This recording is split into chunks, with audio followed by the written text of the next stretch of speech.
This is the Baltimore Annapolis Psychotherapy Podcast. The information shared in this podcast is not a substitute for seeking help from a licensed mental health professional. And now, here's Laura Reagan, LCSWC, with today's episode.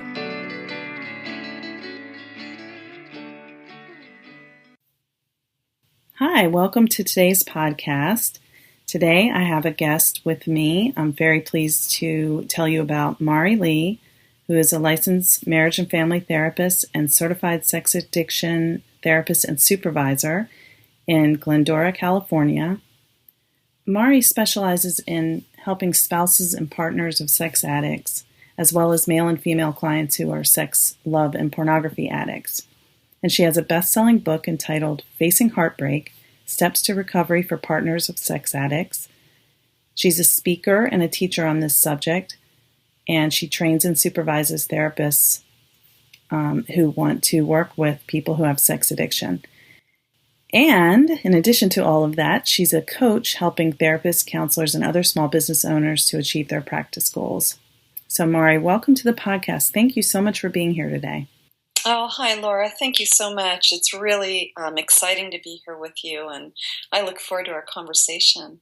Me too. I'm so glad to have the chance to actually talk to you on the podcast. We've sort of communicated for a while through some of the therapist groups on social media, and now we're finally connecting verbally, I guess you could say, out loud.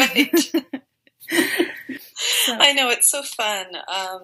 I've really long admired the work that you're doing and all the goodness that you're doing to support clients who are moving through trauma, and the good workshops that you facilitate using Brene Brown's Daring Way, and so respect your work, Laura. So it's lovely to connect with you via Skype here in our interview, and just looking forward to sharing information to support your listeners today in whatever way I can.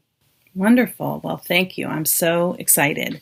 So I'll dive right in. I was looking at your beautiful website. You actually have two websites, and looking at your coaching website, which is thecounselorscoach.com. Did I get that right? Yes, that's a tongue twister. Thecounselorscoach.com. That's right.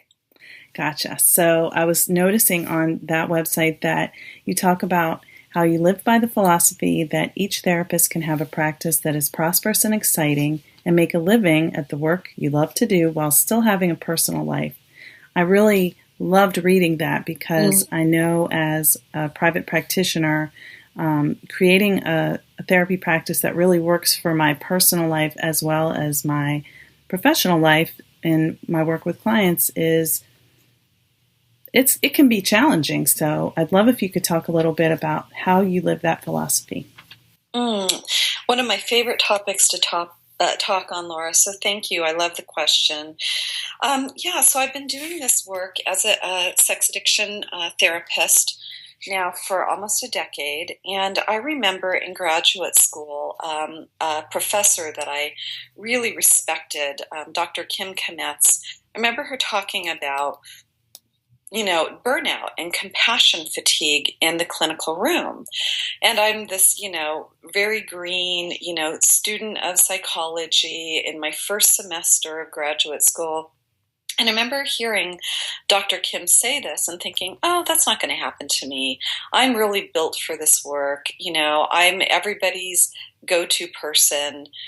People come to me with their problems since I was a little girl, so I've got this in the bag. I'm not going to have to worry about burnout. How hard can it be? You're sitting in a room with a client, doing the work that you love, using the tools that you learn. This is going to be a breeze. Mm-hmm. And so I started in the work and was very fortunate that my practice began to build very quickly.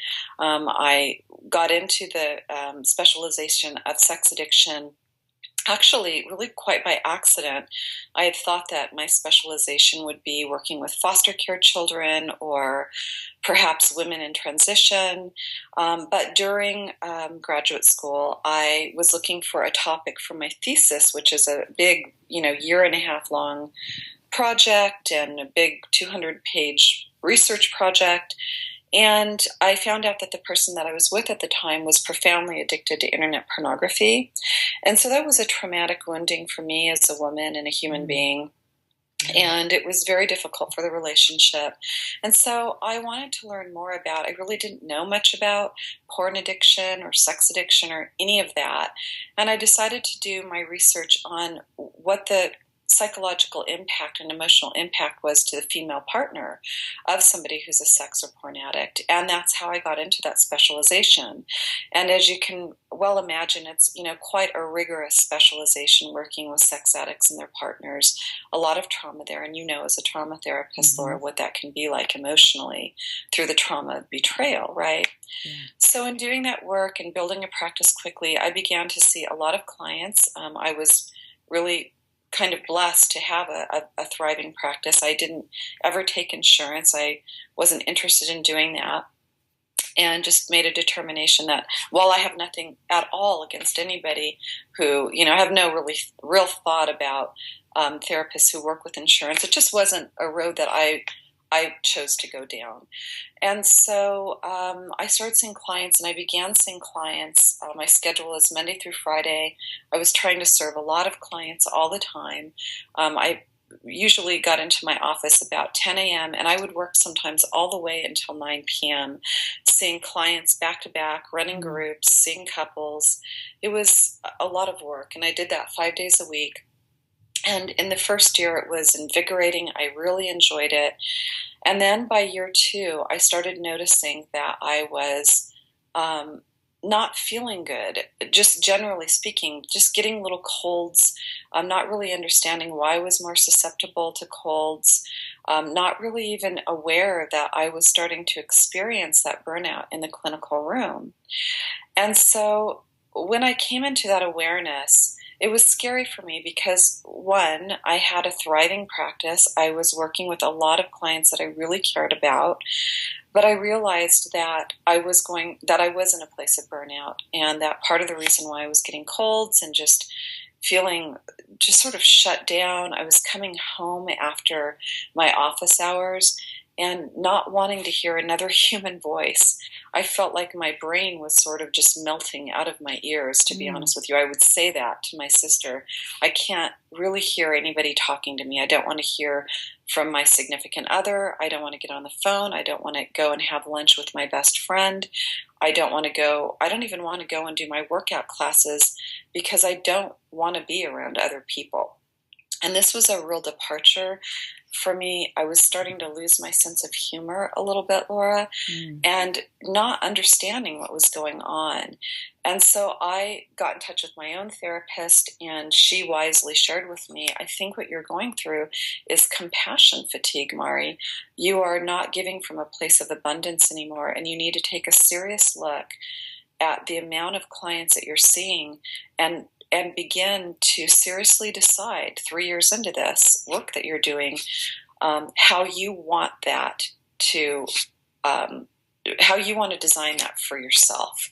And so I can talk about that more, exactly what those steps look like. But to answer your question, Laura, that's really what brought me into awareness. I just overbooked, and I was really tired.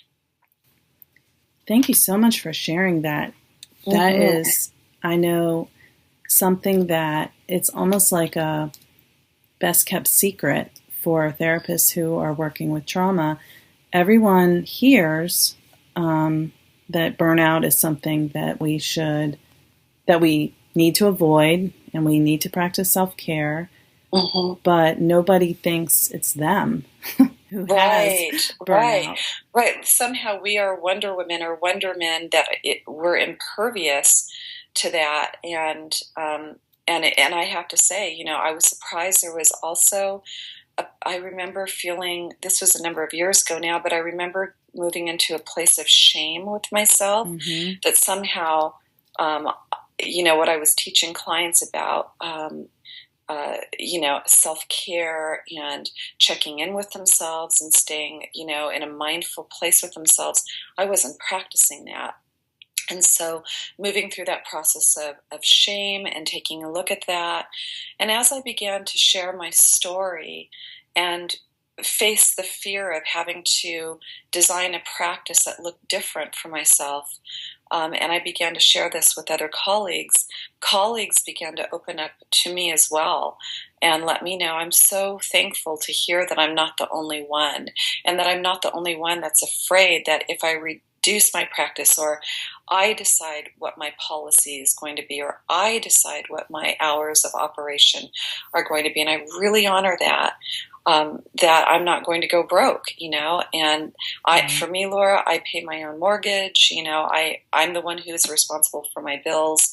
So it was concerning to me, and I'm 53 now. And, at the time I was, in my early 40s, and it was concerning, so, it's not, if somebody listening is hearing this and they're going through that, like you say, it's a best kept secret, Yeah, and your point about the shame of it is so true, because I think if we suspect that we are experiencing vicarious trauma, compassion fatigue, or burnout, that it's, I wasn't strong enough. Right. And of course, we're human, just like our clients. And so to pretend that we have superhuman powers of not feeling is inauthentic, disingenuous, and how can clients trust us if we don't even see what's going on with ourselves? Exactly. I well stated. Yes, exactly, Laura. And so for me, it began. So what I did, Laura, was I just took stock, and I sat very quietly with myself. I remember the day very clearly. I took myself down to the beach. I live in Southern California. I made it a point to go down there, and I hadn't been to the beach in probably 2 years. And it was at sunset. I brought my little beach chair out, and brought my journal out, and I began to really think about who I am as a woman first. What parts of my day do I need for Mari? And what I realized is that I do my most creative writing and I'm an author, as you know, but I do my most creative work, writing and other passions that I'm interested in the early morning hours. That's also when I really like to get a workout in. That's when I like to be out in nature, take a hike, go for a walk, go for a bike ride. I'm a cat person, so that's when I have my kitty time. I really needed that first part of my day. And now I really enjoy starting to see clients in the afternoon around 1 or 2 o'clock. And I realized that seeing 8, 9 clients a day wasn't something that I wanted to do. I happen to really like group work. And so I decided that even though it was scary, I was going to start seeing clients particular days, that I was going to take Mondays for myself and start creating other income streams. As you may know, I think you do know, Laura, I do webinars and workshops on teaching therapists how to create multiple income streams versus just active income, which is income where we have to be physically present. So I thought to myself, I'm going to find other ways of creating income streams, and I need a day to be able to focus on that. I'm going to see clients on Tuesday, Wednesdays, and Thursdays, and I love mentoring and teaching and coaching. And I did that. This is, my third successful business that I've had, and I've done that in each one of my businesses before. And I thought, it's time for me to reignite my passion for coaching and mentoring other professionals. But I first have to coach and mentor myself. So I decided to set up my week where Mondays were my day for writing and producing income streams. And then I would see clinical clients on Tuesday, Wednesdays, and Thursdays from 2 p.m. until 7 p.m. and then facilitate groups. And a group is a way of making leveraged income. You're taking, 90 minutes of time, but making quite a bit more income than you would from just seeing a client in that time, one client, that is. Yeah. And so that's how I set up my practice. And then on Fridays, I began to, over time, develop a coaching business that's been thriving and that I love really for the last 5 years now. So for me, that's the way that I began to work that. And I started doing that for a few years Absolutely loved it. And because I was able to produce, books and materials for therapists, I know we'll be touching on some of those materials later, but that developed other ways of making up for those hours that I wasn't taking on clients. And I was able to be very present with the clients that I was seeing. I brought a new energy into the work. I felt super present. I saw changes and growth in my clients. And I didn't rely just on my clinical income as a support anymore, which felt really good. So that's what I did, and we can talk about my 5th week if you'd like, but I'll pause there. I just wanted to give you a little outline of how I moved into that. Yeah, thank you. I think that people who are listening who are therapists may be like, wow, she was able to not see clients on Mondays and then do 5 hours of client work Tuesday, Wednesdays, and Thursdays plus groups, and then do the coaching on Fridays. It's like kind of, I know some other people do talk about this, but it's somewhat radical to think that you can build a thriving practice that is not based on seeing 9, 10, 11 clients per day, which is exhausting. It is.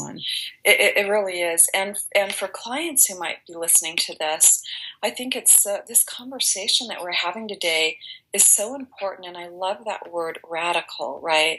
Because for clients, to your good point earlier, if I'm not modeling self-care, and if I'm not able to come in from a place of abundance, and if I'm not doing my workouts and taking care of my humanness, mind, body, and spirit, then how is that being a good instrument in the room with that client?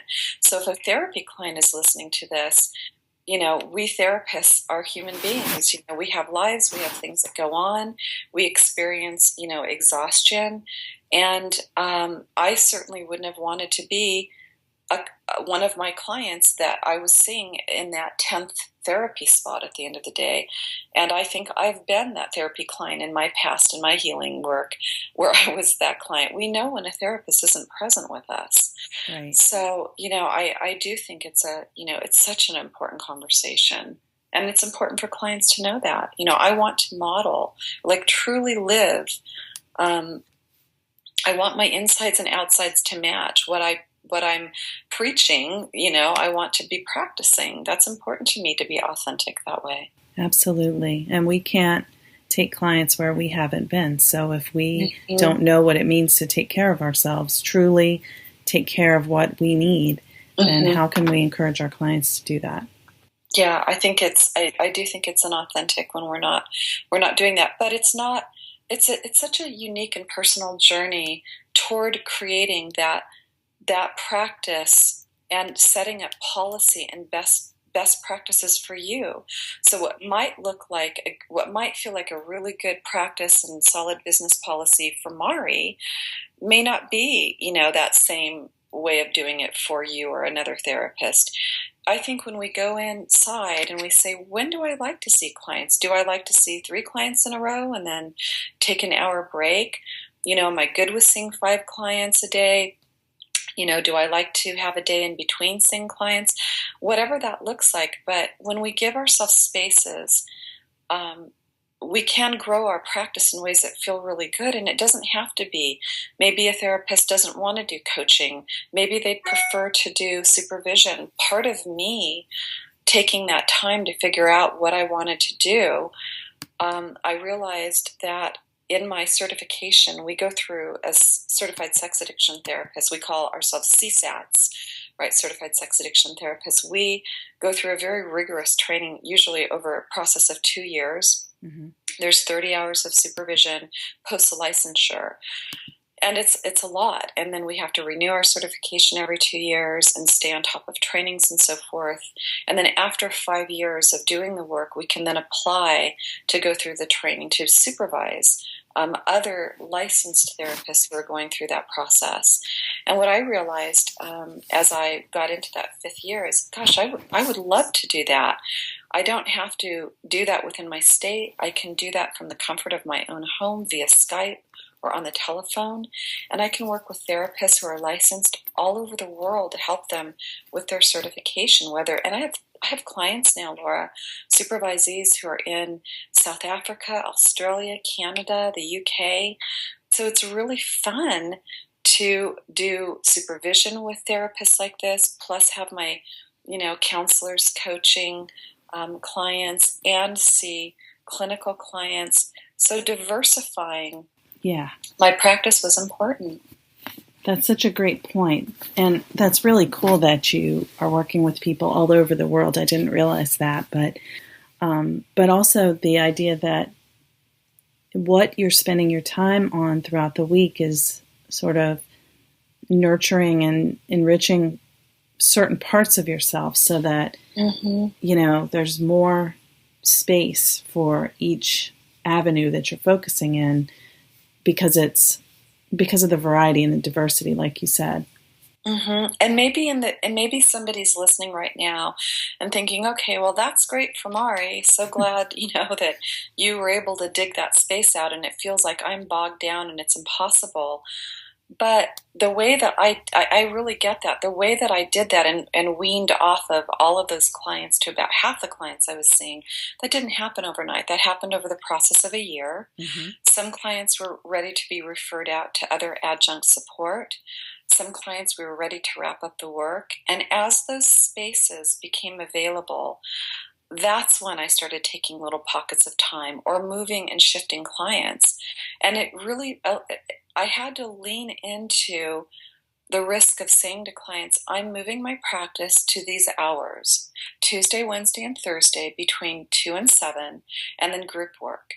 And I understand if you're not able to continue the journey, but I do want to let you know that I'll be starting that. I think I started 6 months out with clients, letting them know that as of January, I'll be starting that. And this was, again, a few years ago.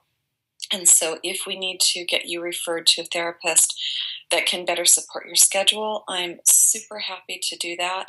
Or if you're able to adjust and move into my new practice schedule, I would be honored to continue supporting you.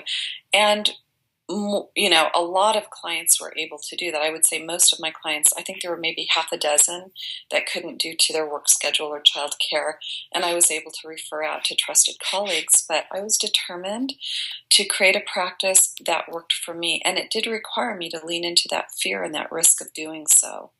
Absolutely, and I think that I hear that all the time from therapists that, well, I can't say that I won't see clients on the evenings and weekends because no one will be able to come. And the fact is, if people want to meet with you, if they can make it work, they will. And if they can't, then working together isn't the right fit, and that's okay. And that's okay. That's right. But it's important for us to, I feel, the most solid if I'm seeing a professional, whether it's a doctor or a dentist or, I don't know, a therapist, who they have a really good policy in place and they have good boundaries. I actually wouldn't be comfortable with a therapist that would say, sure, whenever you need to see me, I'm happy to do that. Sunday morning at 8, sure. Friday night at 10, no problem. I want to know what their policy is. And our culture, we're socialized to understand that we might need to step out of work to go make that dentist appointment or that doctor's appointment. And my clients don't have a problem saying, you know what, I'm going to take my lunch hour to come and see you, or I'm going to take a later lunch hour. I'm going to come in earlier and leave work a little earlier on Wednesday so I can make my appointment. Right. We human beings have a way of figuring out our schedules. It's not impossible to make a 50-minute therapy session work. And also, there's distance therapy. For my clients who I've seen for a while, and they're having a really busy week and they can't get in that week, I have no problem doing a phone session with them as long as they process well over the phone. We can make that work. There's flexibility on my side too. Yeah, and I think that honors what people need, and they respect that you can honor it. But also, I feel it can be hard for us to make time for ourselves, and going to therapy is making time for taking care of what you need. It's just it's that parallel to what I was saying about the therapist with self-care. If a client is saying, oh, I can't take time out from work, I just can't leave, there's too much work, and that's a sign that it's very hard to make time for themselves. And I've been there too. I can really relate to that, but it's not really healthy when you're prioritizing spending your time at work over your own emotional and mental well-being. That's right. That's right. And I know with the clients that I see who tend toward workaholism, or they find their identity in work, so that they don't have to focus on other areas that need tending to, that when they begin to make time for themselves, just 50 minutes a week to come in and see me or see their therapist, they're able to pursue other creative endeavors because they start to carve out time from the work that we're doing. And I'm sure you see that as well, right, Laura? Yes. Which is super exciting. And one thing that I think might be nice to touch on is, as I began to respect my schedule and be very clear and boundaried with what my clinical hours were, what my policy was, I began to add other policy to that as well. For example, I began to ask clients not to come into session if they were sick, because I don't want to be exposed. I don't want to be sitting 18 inches away from somebody. Although I have compassion for illness, I don't want to be exposed to those germs, because then I can't do the work of supporting other people. So I would ask clients, one of my policies is, if you are sick, or you have, pink eye or a rash or chicken pox or whatever it is, well, I have compassion for that. I'm going to ask you, number one, to practice self-care, and we can facilitate your session via the phone. If you do come in, and that is a policy now, and that's not honored, I will ask you to go to your car and either drive home and take care of yourself, or find some shade and we can do your session from your car. But I'm not exposing myself to that. And I need to take care of myself.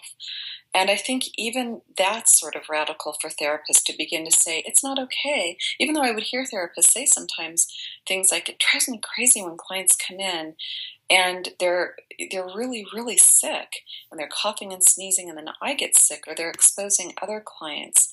And I say, have you shared that with them? Do you have a policy in your informed consent that addresses addresses illness, addresses coming into the office with illness, addresses contact, out of session contact, social media? All of those things are really important to have as part of our informed consent. A lot of times clients just don't understand, they don't know what boundaries are unless we let them know that very clearly.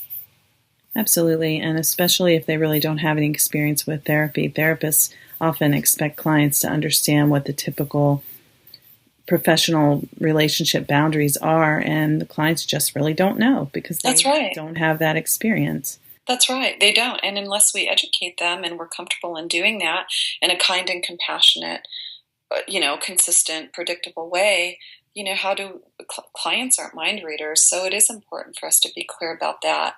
And one of the things that I'm really clear in my informed consent in my paperwork is that every 5th week, as I got more and more clear and I developed a practice that felt good to me, and then I was developing other income streams and, creating products for therapists and whatnot, I decided that it was time for me. I noticed as I tuned into myself more and more that I was really good and really on point in my clinical sessions for about 4 weeks. I felt really juiced up, really present. But then about the 5th week, I would start to experience a little bit of fatigue, just needing to step away, really wanted to, create some products that would support other therapists and do, write another book. And I love public speaking, so I wanted to be able to teach and speak more publicly. And so I leaned into another radical idea for me, which was taking every 5th week off. And again, nobody's paying for my vacation time off. I have to cover that time. So that was really scary to consider, gosh, what's that going to look like if I really do this? And for the first year, when I started, I've been practicing that now for 5 years. I consistently take a 5th week off. I work 4 weeks and take a 5th week off. At summertime, I take a 2-week actual vacation, and then during Christmas, starting last year, I start started taking 4 weeks off. So the last 2 weeks of December and the first 2 weeks of January. And I realized that might sound like a tremendous amount of time off. And it was scary for me to start doing that. I started building up to that, and I've been doing that now for 5 years. And it's been the best gift I've ever given myself as a therapist, Laura, because it has allowed me, during those 5 weeks, I was so worried, how am I going to be able to bring income in? Will this put me into the poorhouse? And the opposite happened. As I made space open to develop other passions of mine as a professional, within my first 3 months of taking that 5th week off, I was offered my first paid speaking gig, and this I think was maybe 3 years ago, to be the annual speaker for a camp group up in Northern California, and they paid me $5,000 to come and do that. Wow. And because that went really well, I taught on what I taught on was how to work with partners of sex addicts, like the curriculum and the treatment planning, and how to help them move through trauma. And so it went over really well, got a lot of really good feedback on that, and then word got out in the community, and I was offered another camp paid speaking annual conference speaker and teacher, again for that same fee. So, and since then I've had other gigs like that. So paid speaking became part of my leveraged income.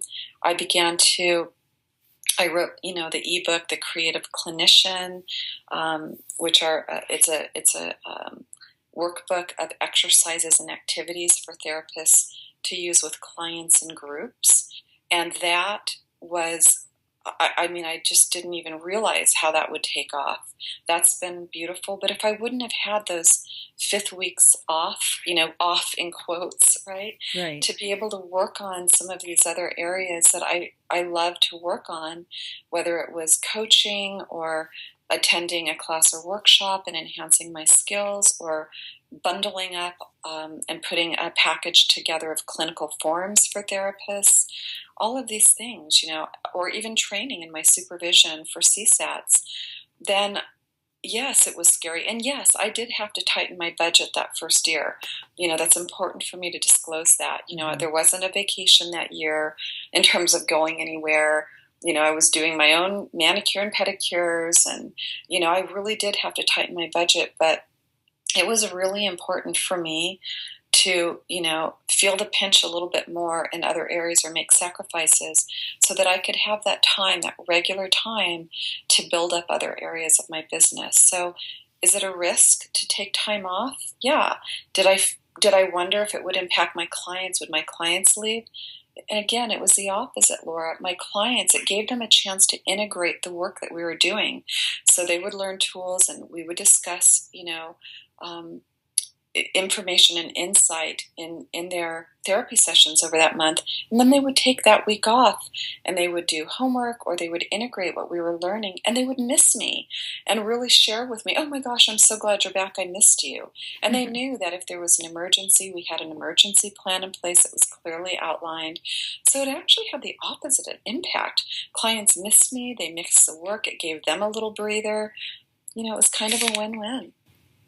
I think that is so beautiful. And when I first heard about your 5th week off, I was really stunned, I'll say. I was like, really? Like, how is that possible? So I love how you just explained, how you came to that and how it works for you. And the thing that's just really coming through to me in this conversation is how you've allowed yourself the time and space to, again, nurture what you need. And also, I don't think you can tap into creativity when you're rushing and you're exhausted and not feeling physically well and, just disengaged, and it's impossible. So when those of us who might be thinking about multiple income streams, as you mentioned, are thinking, well, what could I do? It's like you draw a blank because you don't have that.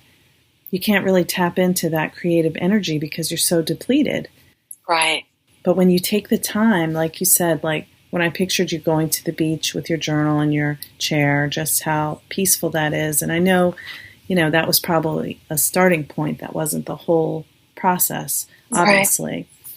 But the way you give yourself the time and space, and that time and space is there too. So when things come to you, I don't know if you do this, but I imagine maybe you jot down ideas, and then once the time comes to work on everything, you're ready to dive right in. Mm-hmm. Thank you, Laura. I just love those points that you made. It felt like that way for me too when I started giving myself permission to take that 5th week off.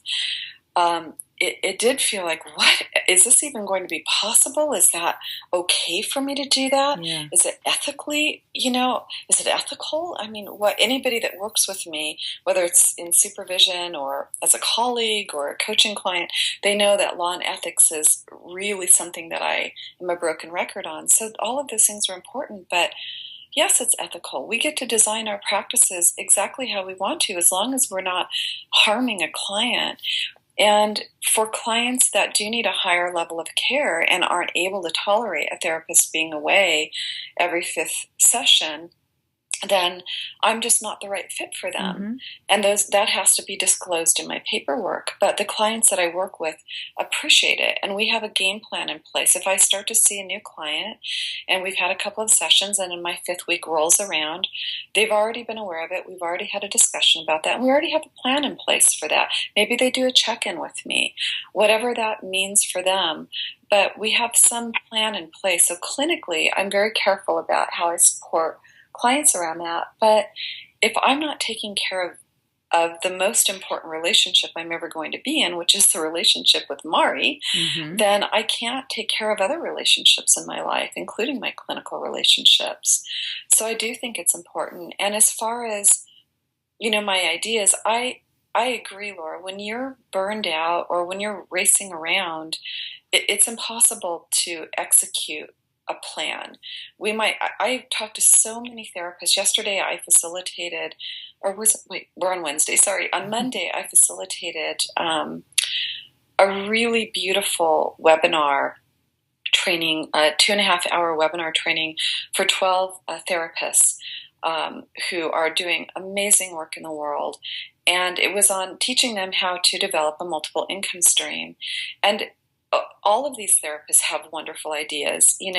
Pretty much every therapist I talk with has a creative idea or an ebook they want to write or a workshop they want to design. But the song remains the same. They're busy, mm-hmm. and they don't have time. They're so burned out at the end of the day.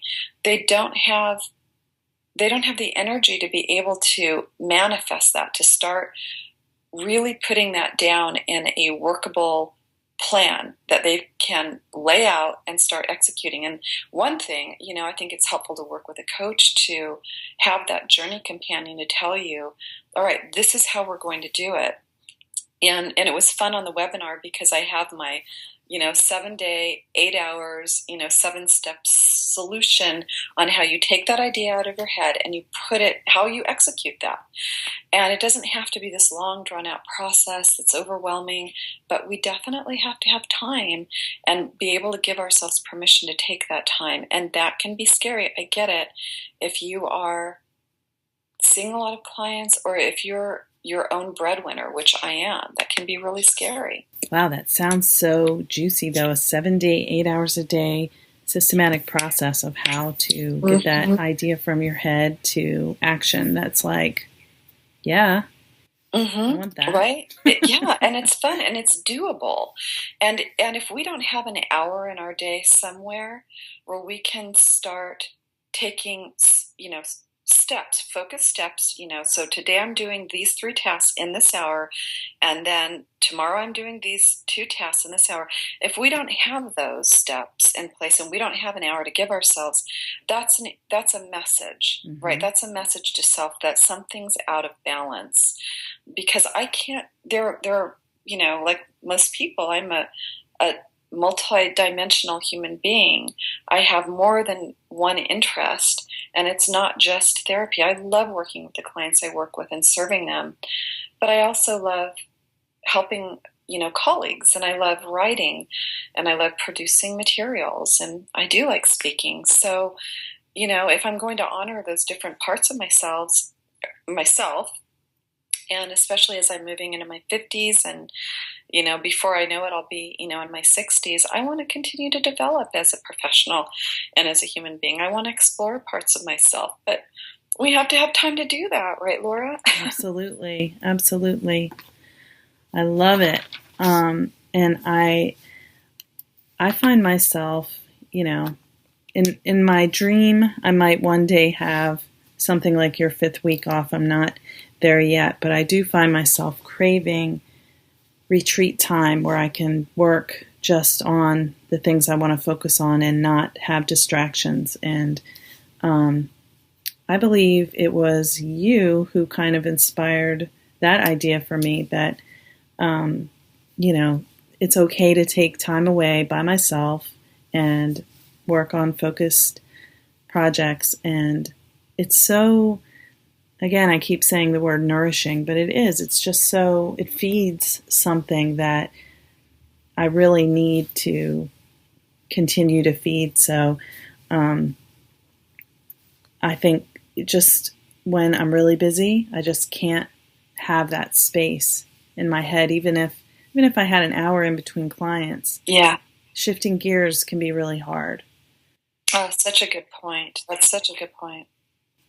So I wish there was more time because I love your niche. I think it's so fascinating and obviously so needed, so specialized, and people are really lucky when they get to work with you on that issue because it's so painful when your partner has sex addiction or porn addiction, and the effects on the partner are so intense. Having someone who can work in such a specialized way with all of your skills and experience is really wonderful. Thank you, Laura. Yes, it really is a complex work, but a work that I've come to love. And in the beginning, I thought I only wanted to work with partners because I had been a partner of a sex addict. So I thought the work that I would do, and especially because of facing heartbreak and writing that book, that would be where I would do the work. And after about 6 months of working with partners, I realized that I was developing a real interest in working with the addict as well. And now I see about half and half. About half of the clients that I work with are men and women struggling with sex addiction, and then the other half are partners of sex addicts. And I love it. It's not, it's work that you really have to love to do because, again, it's complex work, but I really enjoy it. And, just to circle back, if we could, just for 1 second, onto the 5th week concept, if a person isn't able to take a 5th week off, maybe you start with taking every 12th week off. I like it. Yeah. It's hard to give ourselves permission to take time off, especially when you're self-employed and you don't get paid during that time. And I was, again, awed by you saying that you take every 5th week, plus 2 weeks in the summer, plus 4 weeks around the winter holidays. And I think as much as you said it seems like a lot of time off, I think it's just our culture that tells us that we shouldn't take much time off. I couldn't agree with that more. And we know, just from what we've seen in the media, I think especially over the last decade, about how we, compare to places like Australia and, other parts of the world, other countries in the world, other countries in the world give lots of time off for employees. And yes, it is hard when you are self-employed because nobody is paying for our sick days or our vacation time. But each one of us should be saving toward that, right? We should be socking away a little bit of money each week. And I think that many therapists come into their work and their private practice without a business background. In my case, I was very fortunate because I had worked in corporate America. I have a business background, and I'd owned 2 businesses before. So I knew what that looked like, building the business part of the foundation.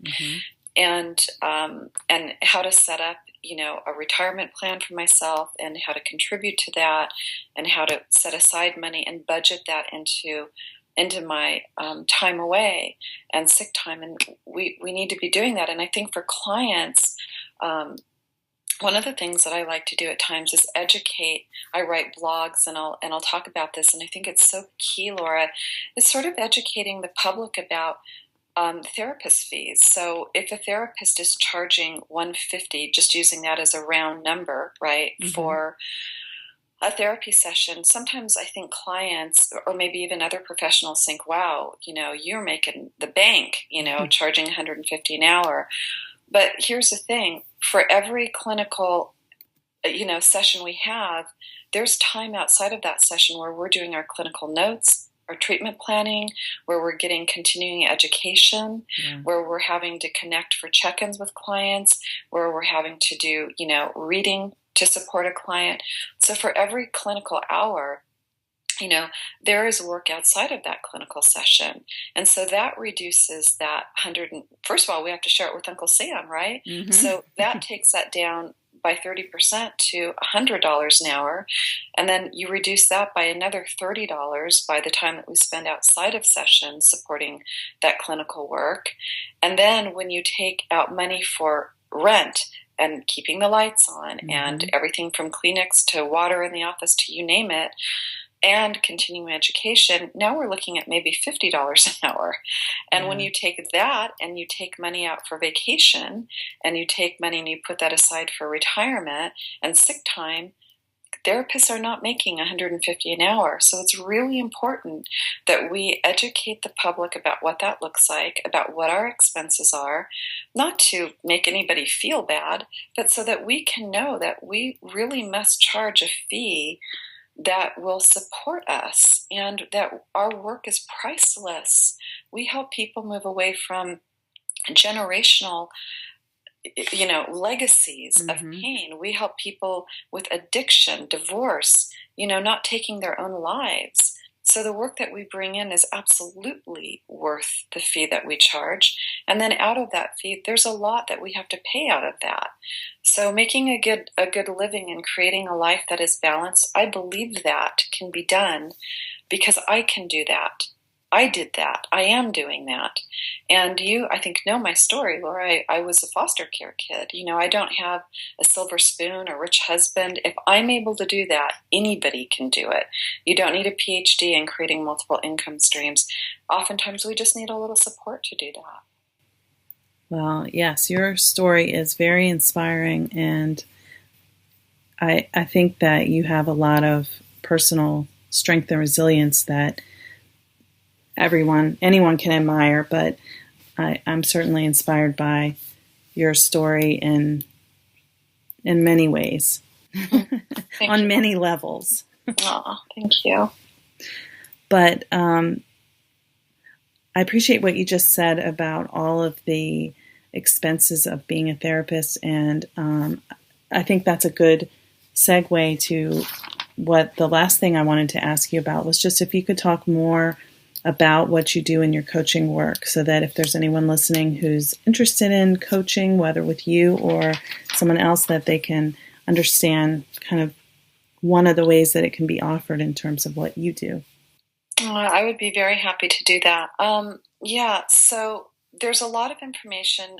May I give the website? Sure. Because that might be helpful if people want to pop out now and go check that out. Would that be all right with you, Laura? Sure. And I'll also put it in the show notes. Oh, great. Okay, good. So anybody who's listening to this, whether you're a small business owner or a therapist, and you think it would be helpful to work with a coach, I would be more than happy to talk with you. The caveat to that is I'm typically booked out, Laura, about 3 months in advance. So today we're in September, I think it's the 2nd, and I'm booked out through the 1st of November.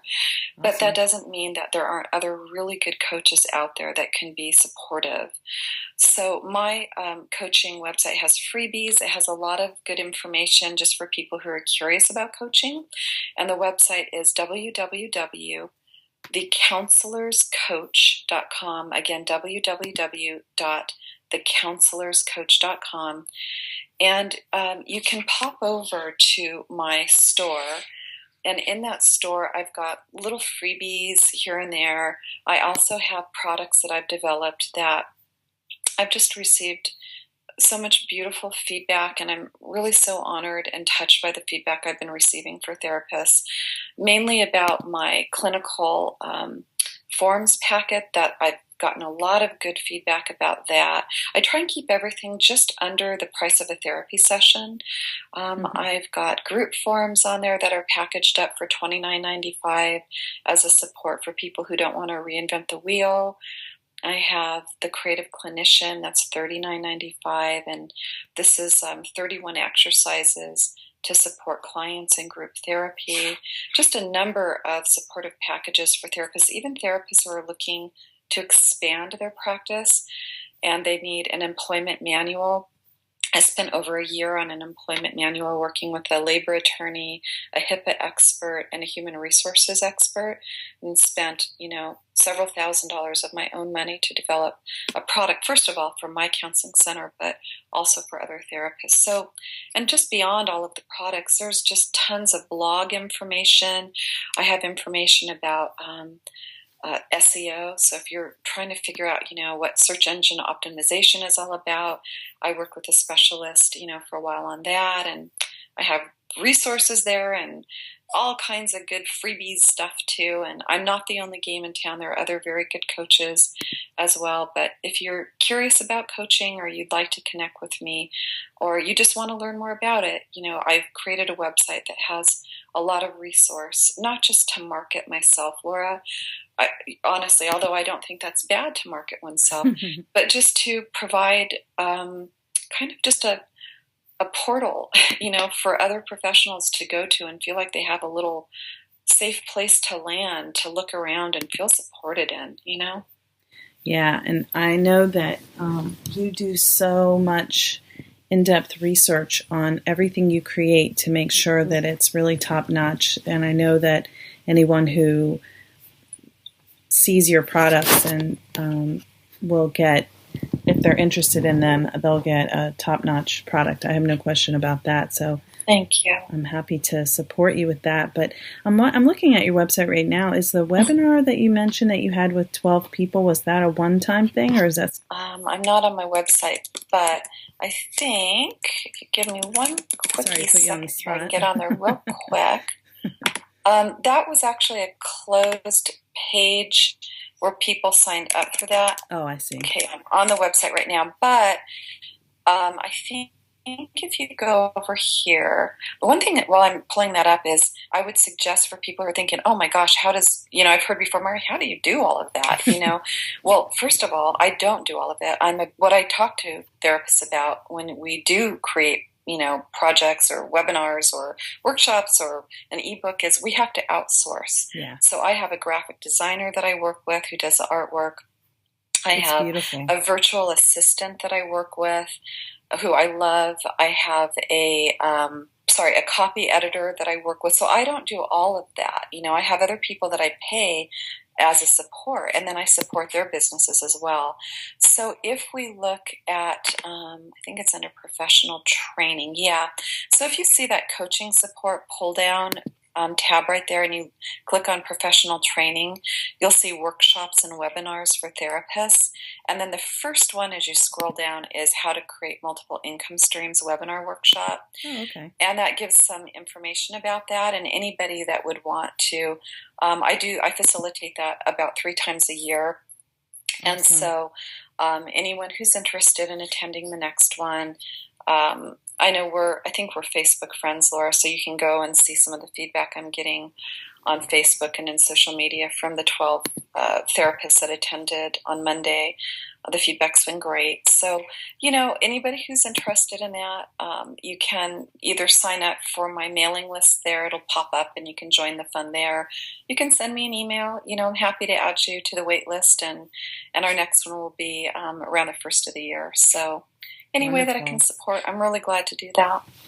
Yeah. You have so many great things to offer. And so it's kind of like people can work with you in person, but then if they can't, get to California or what you're what they want from you isn't something that is done in person, you have so many other ways that people can learn from you. And I think that's just really wonderful. It's not just the multiple income streams that benefits you through what comes in, but it's what you're sharing out with so many more people than you can. Oh my gosh, yes. I mean, you really just described my philosophy. That's the first thing I always lead with in my multiple income stream workshop. I think it's my third slide where I talk about my philosophy of living with an open palm. And what I mean by that is, if we tightly hold on to all of our information and our time and, our materials, and we're not, willing to share money or any of that or support, nothing's going to leave that closed fist, and you'll hold on to all of your information, but then there's no room for anything to flow in. So when I live with an open palm and I give of my time, like today, right? And I give of my support, and if somebody needs material or they have a question for me, I think I'm known in my community to be supportive, and I'm very accessible. I have boundaries around my time, but I do my best to answer questions, or I'm very active on my blog. Then that is me flowing out material, information, and support. But that just means that makes space for other information, support, material to flow back into me. And so, What's not to love about that? So I am so on the same page with you there, Laura. Well, I am so grateful that you were able to give your time today to participate with this podcast, because I think people will be really interested in what you shared and how your perspective about the way you do your work has changed over time, and how they can maybe look at their work a different way. I think it's been, as I said, very inspirational for me. So I really appreciate you coming here to share it so that more people can learn through listening to the podcast. Oh, thank you so much, Laura. It's been my absolute pleasure. I was really genuinely excited to connect with you. I have long admired your work and what you're doing in your corner of the world, and just the way that you participate in the world as a healing individual, and how you support colleagues. So it is beyond my pleasure to support you here and your listeners. And thank you for the good work, and also thank you for the opportunity to share about my passions and to be vulnerable and share about how I moved through burnout and compassion fatigue into creating a practice that truly does feel authentic and lovely and fills my heart. And if what I've shared today supports other professionals or even clients, then I've done what I was supposed to do today. That's beautiful. And I hear your passion for your work and everything you say. It so comes through. And so thank you for sharing that instead of just being, closed off. That's not you. Don't want to be closed off, right? Yeah. That doesn't work. Awesome. My pleasure. Well, I look forward to meeting one day in person, Laura. And until then, just know that, standing in support of all the good work that you're doing. And again, such a pleasure to be here today. Thank you. All right. Well, that's it for today. So thanks for listening to the Baltimore Annapolis Psychotherapy Podcast. You can check out Mari's website at www.thecounselorscoach.com. And again, I'll have that in the show notes. Till next time. Thanks, everybody. Thank you for listening to the Baltimore Annapolis Psychotherapy Podcast with Laura Reagan, LCSWC. For more, visit Laura's website, www.laurareaganlcswc.com.